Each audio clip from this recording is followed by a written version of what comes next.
Hello बच्चों, आप सबका गोविंद लेक्चर्स में हार्दिक स्वागत है। तो आज की इस क्लास में हम कक्षा 8 गणित विषय के वर्कबुक के कार्यपत्रक 8 को सॉल्व करेंगे, जिसमें हम सीखेंगे कि दशमलव संख्याओं अथवा भिन्नों को समझकर उनका निरूपण कैसे किया जाता है, उनको कैसे दर्शाया जाता है, इस बात को हम सीखेंगे। तो चलिए क्लास शुरू करते हैं। देखें, पहला प्रश्न आपके सामने दिया गया है, दी गई संख्याओं को सारणी में अपने स्थानीय मान के अनुसार लिखो। यानी जो आपको संख्या दी गई है, इनको सारणी में स्थानीय मान के अनुसार लिखना है। तो पहली संख्या देखो, 1008.291। तो 1000 के नीचे कितना आएगा? 1। सैकड़ा का अंक कौन सा है? 0। दहाई का कौन सा है? 0। इकाई का अंक कौन सा है? 8। एक दशांश यानी पॉइंट के बाद जो पहली संख्या है वो कितनी है? 2। दूसरी संख्या कितनी है सैकड़ा वाली? 9। तीसरी संख्या कौन सी है? 1। इस तरह आपको खाली जगह में भरना है। फिर दूसरे नंबर में 82.09। तो इसमें 1000 वाला अंक 0 है, सैकड़ा वाला कितना है? 0 है, दहाई का अंक 2 है, इकाई का अंक कितना है? दहाई का अंक 8 है और इकाई का अंक कितना है? 2। दशांश कितना है? 0 है, शतांश कितना है? 9 है और सहस्त्रांश कितना है? तो 0 है। ठीक है। तीसरा अंक है 1123.24। तो 1000 कितना है? 1 है, सैकड़ा का अंक कितना है? 1 है, दहाई का अंक कितना है? 2 है, इकाई का अंक कितना है? 3 है। फिर दशांश कितना है? 2 है, शतांश कितना है? 4 है और सहस्त्रांश कितना है? 0 है। अगला 839.75। तो सैकड़ा कितना है? 1000 कितना है? 0। सैकड़ा कितना है? 8। दहाई कितना है? 3। इकाई कितना है? 9। दशांश कितना है? 7। शतांश कितना है? 5 और सहस्त्रांश कितना है? 0। तो इस तरह आपको क्या करना है? सारणी के अंदर लिख देना था। आगे बढ़ते हैं, समान संख्याओं का मिलान कीजिए। तो देखो 8/10, जब 8 के अंदर 10 का भाग देते हैं तो कितना आता है? 0.8। ये आपको ध्यान रखना है कि जब बट्टे में जितने जीरो होंगे, पॉइंट के बाद उतने ही अंक होंगे। ठीक है। तो देखो बट्टे में कितना जीरो है? 1 जीरो है। तो जब इसका हम भाग 8 के अंदर देंगे तो पॉइंट के बाद कितना अंक होगा? 1 अंक होगा। ठीक है। यदि मैं 8 के अंदर 100 का भाग देता तो देखो 100 में कितने जीरो है? 2 जीरो है। तो ऊपर वाले अंक में जब 100 का भाग देंगे तो दशमलव के बाद कितने अंक होने चाहिए? दशमलव के बाद 2 अंक होने चाहिए। ठीक है। यदि मैं 8 के अंदर 1000 का भाग देता तो 1000 में कितने जीरो है? 3 जीरो। अतः दशमलव के बाद कितने अंक होना जरूरी है? 3 अंक होना जरूरी है। इसी तरह अगर मैं 8 में 10,000 का भाग देता तो 10,000 में कितने जीरो है? 4। तो ऊपर वाली संख्या में पॉइंट के बाद कितने अंक होने चाहिए? 4 अंक होना जरूरी है। ठीक है। तो 8 में 10 का भाग दिया तो क्या आएगा? 0.8 आएगा। फिर 7 के अंदर 100 का भाग दिया, कितने जीरो है? 2। तो पॉइंट के बाद कितने अंक आएंगे? 2 अंक। इसका मिलन कर देना है इससे। 3/10 किसके बराबर होगा? 0.3 के। 5/1000 किसके बराबर होगा? 0.005 के।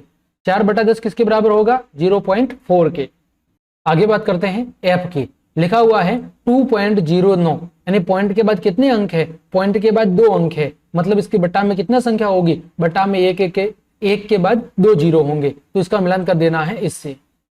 फिर यहाँ पर पॉइंट के बाद कितने अंक है? 2 अंक है, यानी इसके बट्टा में भी 1 के बाद कितने जीरो होंगे? 2 जीरो होंगे। तो 43.05 बट्टे में 100। यहाँ पर पॉइंट के बाद कितने अंक है? 3 अंक है, यानी इसके बट्टे में कितना होगा? 1000 होगा। तो यहाँ पर ये हो जाएगा। यहाँ पर पॉइंट के बाद 3 अंक है, यानी इसके बट्टे में भी 1000 होगा। यहाँ पर पॉइंट के बाद 2 अंक है, यानी इसके बट्टे में कितना होगा? इसके बट्टे में 100 होगा।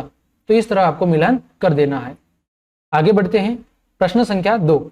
नीचे दी गई भिन्नों की दशमलव संख्याओं को शब्दों में लिखो। इसमें लिखना है, शब्दों में लिखना है। तो देखो 7 के अंदर 10 का भाग देंगे तो कितना आएगा? 0.7। कितना आएगा? 0.7। तो हम कहेंगे कि 0.7। हिंदी में कैसे लिखेंगे? 0 पॉइंट को क्या लिखेंगे? दशमलव। 0.7। ठीक है।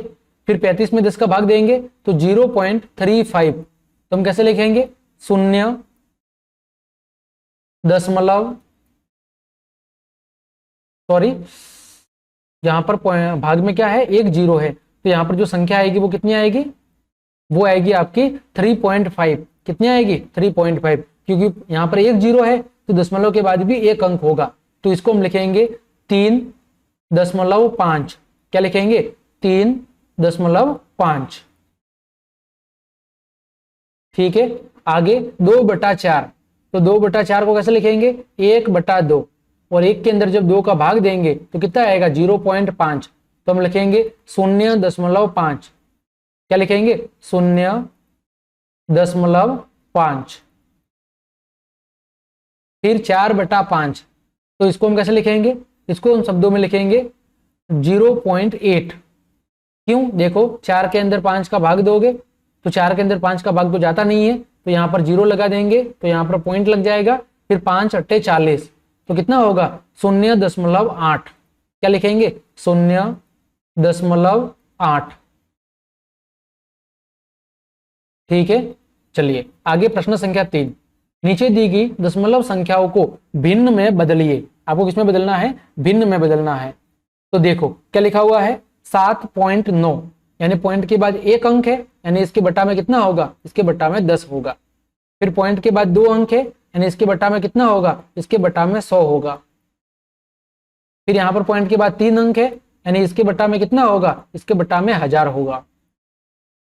फिर यहाँ पर पॉइंट के बाद 3 अंक है, तो इसके बटा में भी कितना होगा? इसके बटा में भी 1000 होगा।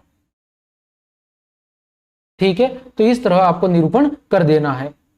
तो इस तरह हमने आपके कार्यपत्रक 8 को बहुत अच्छे से सॉल्व कर लिया है। उम्मीद करता हूं सभी प्रश्न आपको अच्छे समझ में आए होंगे। तो क्लास देखने के लिए आप सभी को धन्यवाद। यदि आपको ये क्लास और मेरी मेहनत पसंद आ रही है तो फिर लाइक, कमेंट, शेयर और सब्सक्राइब जरूर करें। आज के लिए इतना ही। जय हिंद, जय भारत।